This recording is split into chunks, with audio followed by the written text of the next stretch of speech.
So we read these lines about tissue and nerve and cell and breath and speech and act, which gives us the secret of transformation. Very often, when we speak of integral yoga, people think heart yoga for the body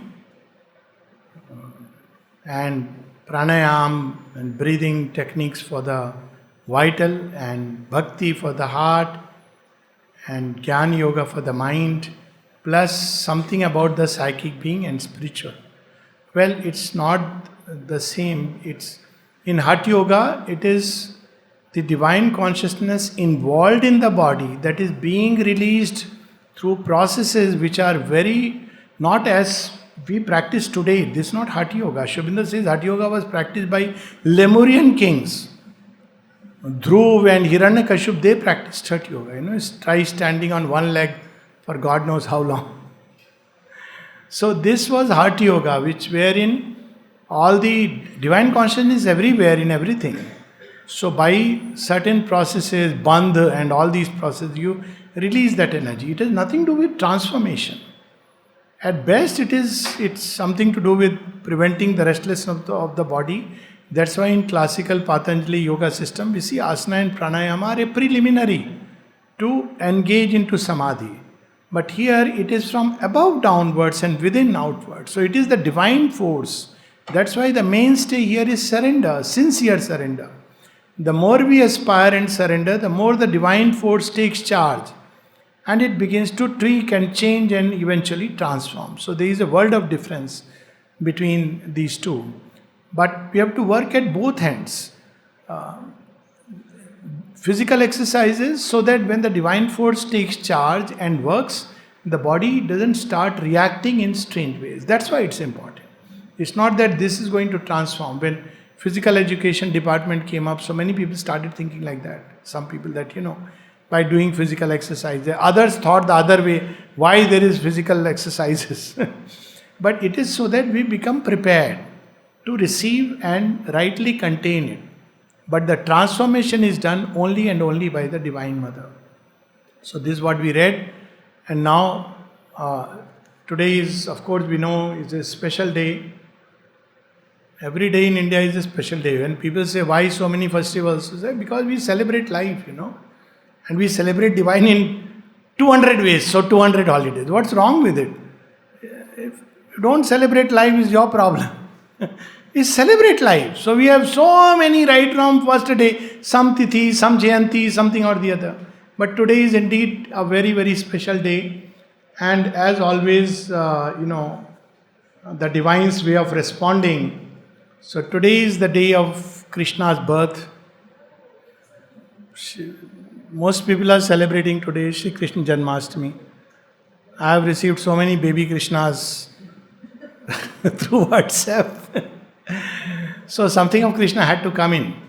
Savitri, Shobinda has revealed Krishna in so many ways, amazing ways.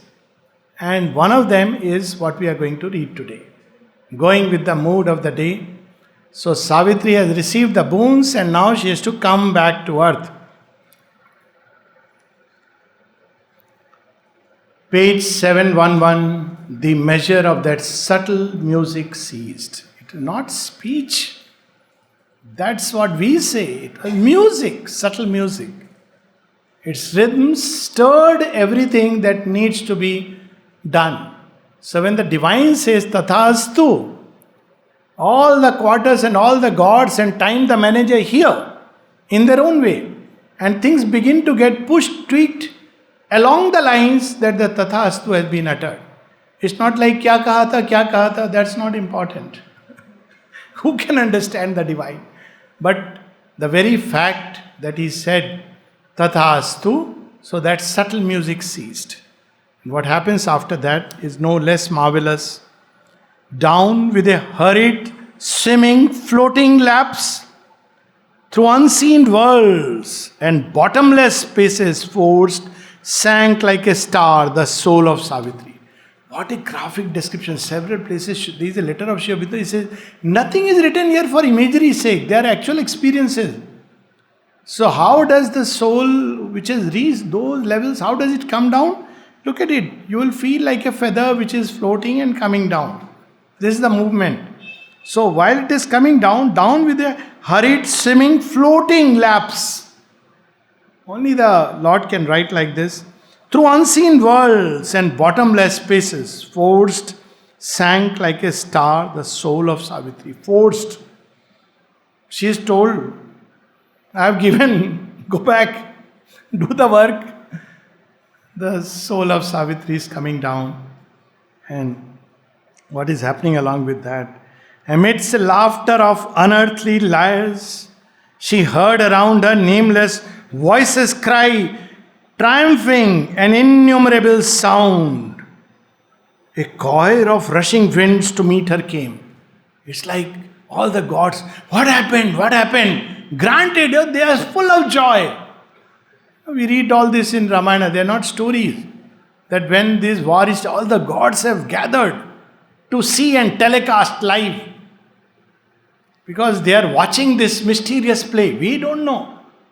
But all the gods, the winds, they are rushing. Why? Because winds are the ones that carry the sound and the rhythms. They have come, tell us, give it to us.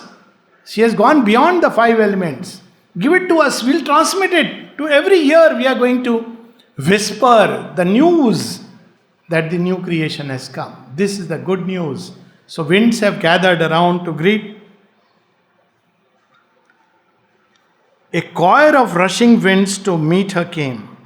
She bore the burden of infinity, because the boon that has been given is nothing else than the infinite for finite man and world, and left the stir of all ethereal space, and felt the stir of all ethereal space. Now comes Krishna and Kali. So who will come along with that? Mother says in one of the places, she asked all the gods. They used to come and sit on the ledge and watch her meditating. Naya Leela. This is not there in Ramayana Mahabharata. Something new is happening. So they would come and watch and be with her. So one day she asked them. She said, okay, will you participate? Okay, we'll influence, we'll help in your work, though we don't still understand something. She says, will you tie yourself to a human body because it will become so much more easier? No, mother, we'll help from outside. She says, accept Krishna. See, these are the two same, one divine. Krishna and Shiva are a single God. But Shiva liberates. He starts from Shamshan Bhumi and takes you further. Means your ego must die. And if the ego dies, you are freed. Krishna turns his Shamshan Bhumi into his dance. Kurukshetra. Why? Because he is the one who carries the evolutionary march of humanity forward. So now that she is coming down, Krishna and Kali, they too must come. And they are coming down, and Sri Krishna says yes. And he tied himself to Sri Aurobindo. That's the event of 24th November 1926. Pursuing her in her fall, implacably sweet. Madhuram, Madhuram. Pursuing her in her fall.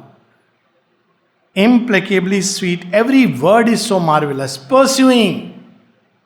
Now you will go. You see, at one place Sri Aurobindo said, it is Krishna's work we are doing here.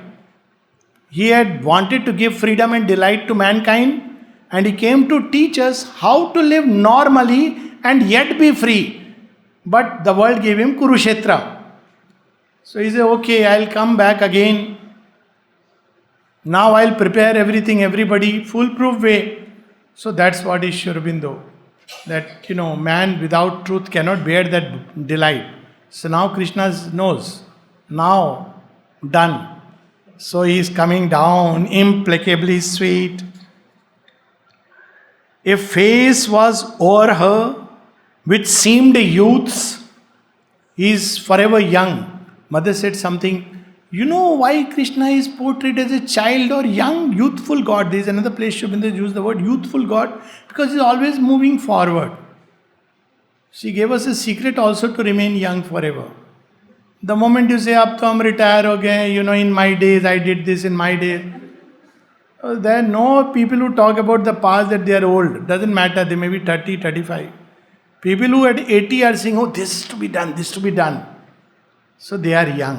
He is a youthful God and he loves youthful spirits. In entire Krishna's life, you see, he loves youthful spirits. He doesn't like people who, even his own brother says, "What is this? Why should we engage into this, all this?" He is so fond of youthfulness. That's what is Krishna. He is ever advancing forward. So here he comes. Symbol. A face was over her which seemed a youth's, symbol of all the beauty eyes see not, crowned as with peacock plumes of gorgeous hue, victory over nature, this victory, all the different colors, entire nature, he stands victorious, even over Kaliya, subconscient, he stands victorious. So he comes, symbol of all the beauty eyes see not, crowned as with peacock plumes of gorgeous hue. This is so wonderful. Framing a sapphire, whose heart disturbing smile, insatiably attracted to delight, voluptuous to the embraces of her soul. Disturbs us with his smile. If he comes and smiles, frames a sapphire. Look, this is the sapphire. The hoot Madhur, eyes Madhur, they are all Madhur. And he comes and smiles. That's all that is required. After that, you can't have peace. Shiva gives peace. He snatches away peace. And people came here that, "Mother, I have retired, I have settled everybody, I want to find peace." She would say, "Go to Ramana Ashram nearby." Here there is a work to do. Here there is delight, there is ananda. Peace is of course a precondition. First find peace, then come. Peace one can find anywhere. But here there is thirst for progress and thirst for progress. So that's what Krishna represents. That's why he is always youthful. He is sweetest of the sweet, implacably sweet. It cannot be even said sweetest of the sweet. Beauty eyes see not, you can't compare. So he is incomparable and he has a heart-disturbing smile. After loving him, you actually speaking can't really love anybody.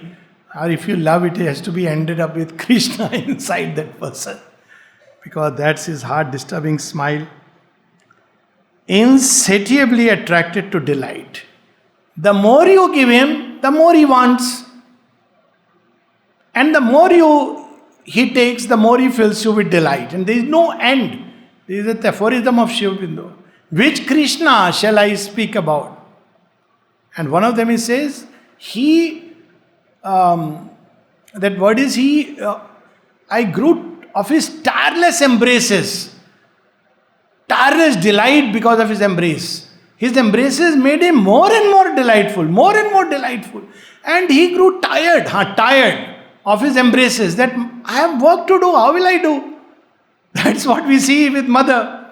She says, first Krishna came and Krishna is so delightful, she just forgot. She didn't want to do work after this, walking in the veranda. Then Sri Aurobindo came and must have told, "Please, let me, because she will. So she says Sri Aurobindo came. Then Sri Aurobindo saw that she has understood. This is Krishna's way of doing this and that is Sri Aurobindo's way of. So she understood the secret that they are one. So then Sri Aurobindo also withdrew. And then mother says, then I said, okay, Supreme will walk with me. So she says, first Krishna, then Sri Aurobindo, then the Supreme. So these aspects of the Leela, I wish someday Mother and Sri Aurobindo's Leela, which she has herself narrated, are so wonderful. So he comes voluptuous to the embraces of her soul. Then, changed in its shape, yet rapturously the same, It grew a woman's dark and beautiful. We have love for a boy who is dark and resplendent. A woman is lord of us, naked and fierce. Several aphorisms where he says, who can bear the onrush of Kali, he whom Krishna already possesses? They are two sides of one, Krishna and Kali. It is there in Mahabhagavad Puran, the story is also there like that. Krishna and Kali are one and the same, two modes. If you accept him, his warm embrace, grow voluptuous, but inside Kali is hidden, huh? So if you try to mess with him or think that you can fool him because he's smiling, then Kali comes out. But the great ones love it because her embrace releases us from all that is holding on, sticking to the ego. So she turns into a woman's dark and beautiful. Who said that dark is not beautiful? Dark is beautiful. Sham and Shama. It grew a woman's dark and beautiful, like a mooned night with drifting star-gemmed clouds. Look at Kali Darshan. Mooned night. Her Kesh Rashi is all, and there is a glow around her like a moon. That's how the face grows. Like a mooned night with star-gemmed. So instead of that Namund Malini, she is gemmed with stars. Wearing this entire universe becomes a robe. A shadowy glory and a stormy depth.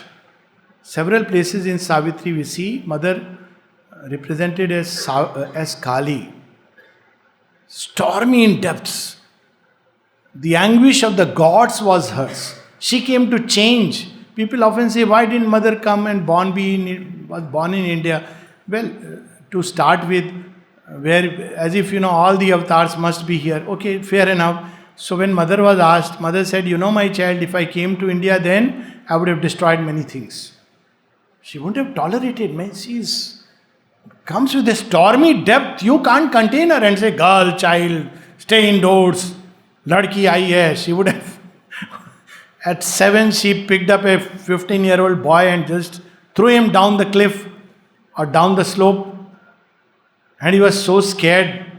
She says that time it was the Kali force which came. So now of course every child is becoming Kali and Krishna. Slowly this is happening. Try restraining girl and she is becoming like that. And to tell a child, youthful Krishna, heart disturbing smile, I am playing, they love to play, then read. And playing they become something. So we have this Krishna and Kali, a shadowy glory and a stormy depth. So a glory which is shadowy, hides behind the shadow, and a stormy depth, turbulent in will and terrible in love. Her love is intense. She doesn't allow anything to come between herself and those who love her. Whatever comes in the way, she just slays. Even your own ego, she doesn't care. She will slay and remove. That's why she is terrible in love. When she comes, she possesses completely. Doesn't let you belong to anyone and anything else. That's Kali. Turbulent in depth and terrible in love. Eyes in which nature's blind ecstatic life sprang from some spirit's passionate content, missioned her to the whirling dance of earth. So slowly now, Savitri is coming to earth, dance of earth, amidst the headlong rapture of her fall, held like a bird in a child's satisfied hands, in an enamored grasp, her spirit strove, admitting no release till time should end. And as the fruit of the mysterious joy, she kept within her strong, embosoming soul, like a flower hidden in the heart of spring, the soul of Satyavan drawn down by her. This is the fate of those who give themselves to the divine unconditionally, and the divine says yes. no release. Even if you say, Ma, थोड़ी देर के लिए छोड़ दो, I want to do some mischief. No, I'll come with you. No release. So wonderful it is to bear the burden of her will. So we are released from time and we are yoked to the timeless and the eternal plane. So that is that's what we see even earlier, that I will bind you to my yoke forever because you have obeyed my timeless will and refused the nameless calm. Those who want mukti, moksha, he says, okay, Ganga Ghat and Mukti Dham is there. There is a very beautiful, powerful this thing of Sri Aurobindo. He says, I have not come here to create mutts and sannyasis, but to call the souls of the strong to the Leela of Krishna and Kali. This is the Leela. So once she holds, she doesn't release. Even if death tries to take, she goes, plucks us back from the jaws of death. We don't understand. Satyavan, what did he know about all that is happening? But she was holding him like a child through this entire journey. He just given Savitri, Savitri, oh my Savitri, come, the lover of my soul. That's all he said. That's his yoga. And the rest is done. But this giving has to be one's own. She kept within her strong embosoming soul, like a flower hidden in the heart of spring, this soul of Satyavan drawn down by her, inextricably in that mighty lapse. Invisible heavens in a thronging flight. The mother never leaves us, even in death or life.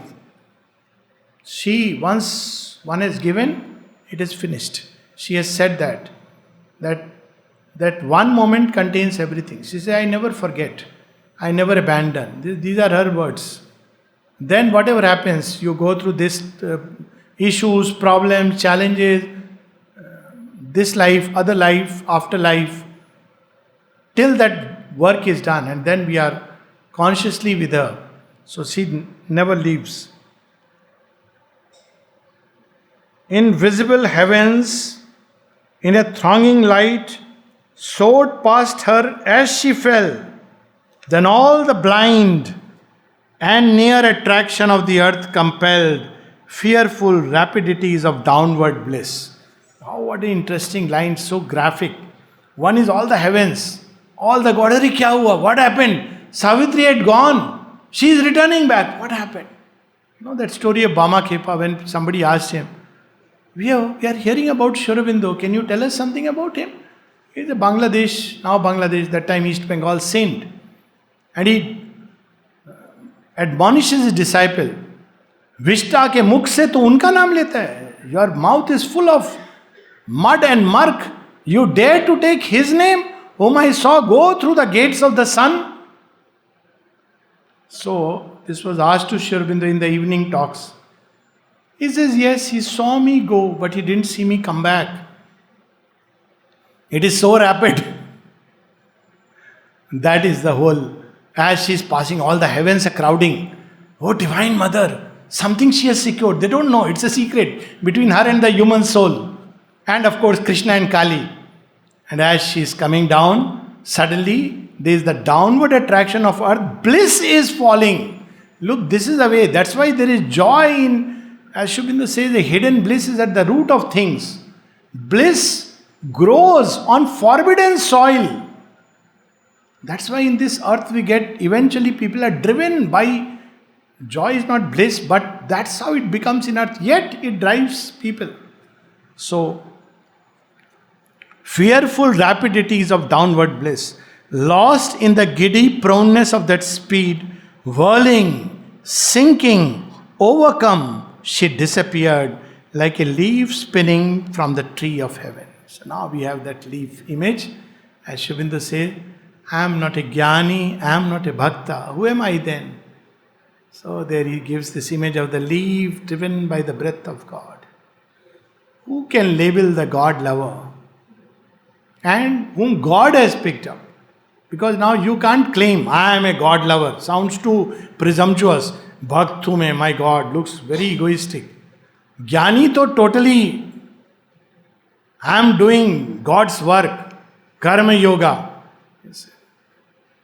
You are mine. Isn't that enough? That's all. Like a leaf driven by the breath of God. Like a leaf spinning from the tree of heaven in broad unconsciousness as in a pool that dive. A hospitable softness drew her into a wonder of miraculous depths.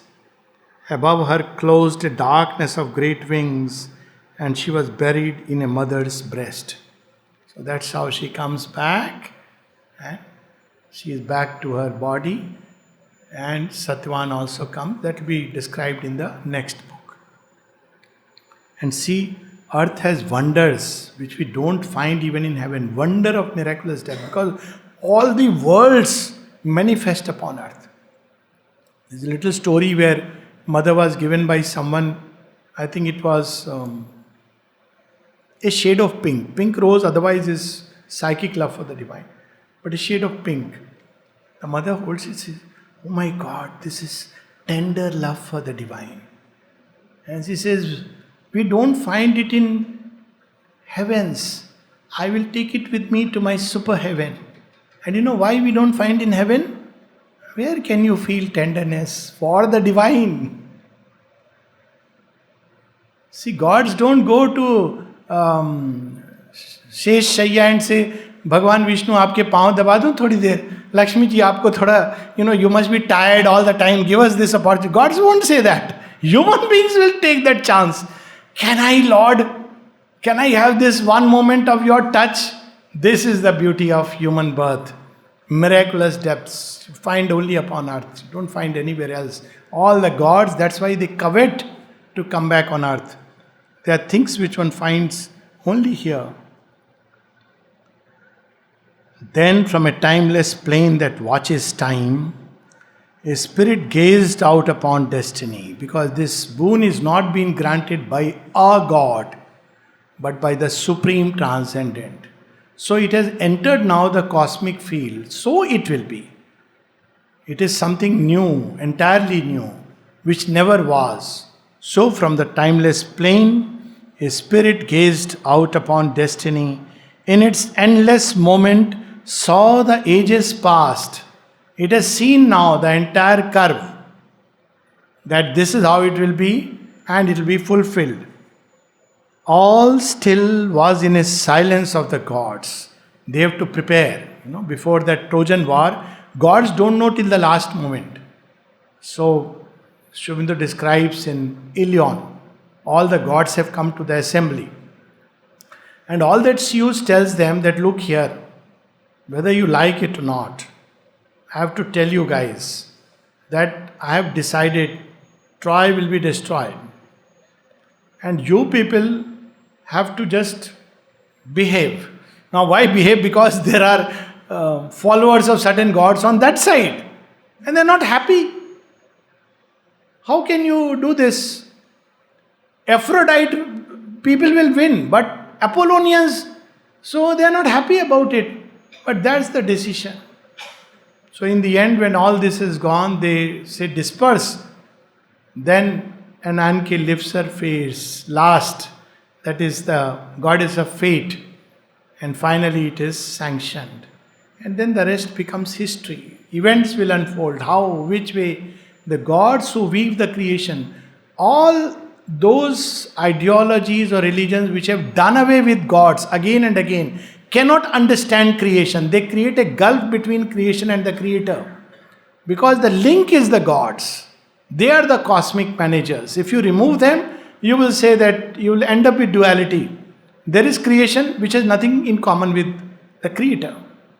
But we have kept our gods alive, even though we know that man's destiny is beyond the gods. See, the two are not incompatible. You have to discover the supreme, of course. Gods are not going to harm. They will help us in the process. They have their own place and role. So this is the beauty of Indian thought. So he sees all of that about destiny. All still was in a silence of the gods. The prophet moment covered limitless space and cast into the heart of hurrying time a diamond light of the eternal's peace. a crimson seed of God's felicity. What a description of the new creation in the very beginning. Crimson seed of God's felicity. It's cast into the hurrying heart of time. Now time will carry it and it will manifest itself. A glance from the gaze fell of undying love. That's how Sri Aurobindo describes Savitri, the lyric of love that waits through time. So that undying love cast a glance. A wonderful face looked out with deathless eyes. A hand was seen drawing the golden bars that guard the imperishable secrecies. A key turned in a mystic lock of time. This was Ashupati's aspiration with which he had gone to the Divine Mother. As if time dare not open its heart to God. And then she says, oh, he invokes her, O radiant fountain of God's delight. O bliss that ever dwellest deep hid within, while men seek the outside and never find. O truth defended in thy secret sun, linger not long with thy transmuting hand pressed vainly upon one golden bar of time. He wants the gates to open, and only Divine Mother can open. Then she says, O strong forerunner, I have heard thy cry. In death's tremendous hour, a seed shall be shown in death's tremendous hour, a branch of heaven transplant to human soil. Death's tremendous hour, 2 world wars, what more we want? In death's tremendous hour, when Sri Aurobindo himself is physically withdrawing, in death, that hour, a branch of heaven transplant to human soil. The ground is cleared, now the new creation will start. So a hand was seen. So she has fulfilled. He had come with that aspiration. She says, okay, I'll come and I'll open the door. She has gone, got the mandate, the doors are open, and a mystic key is turned. Now a new age will start. A key is turned in the mystic locks of time. If a new age is not ushered in, that's why the divine also brings the Yug Dharma. He opens the doors to a new age. If he doesn't, we may cry and whatever, it won't happen. So, a key turned in a mystic lock of time. But where the silence of the gods had passed, a greater harmony from the stillness born.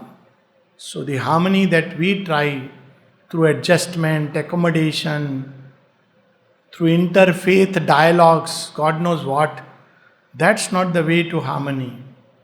Divine harmony can only come by living in the consciousness of the one infinite. There is no other way. So that's the higher harmony for which world is being prepared. So a higher harmony, a greater harmony from the stillness born, surprised with joy and sweetness, yearning hearts. There were hearts that were crying. Harmony, harmony, peace, peace. They were crying for harmony. They didn't have the know-how. They were living in disorder and chaos, but crying for harmony. Then this greater harmony descends in those yearning hearts. So whatever be the situation, we should never complain. We should always seek a greater harmony. Because everything is possible by the divine touch. An ecstasy and a laughter and a cry. A power leaned down, a happiness found its home. What a line, Sri Aurobindo, such a marvel. A power leaned down is okay. Happiness found its home.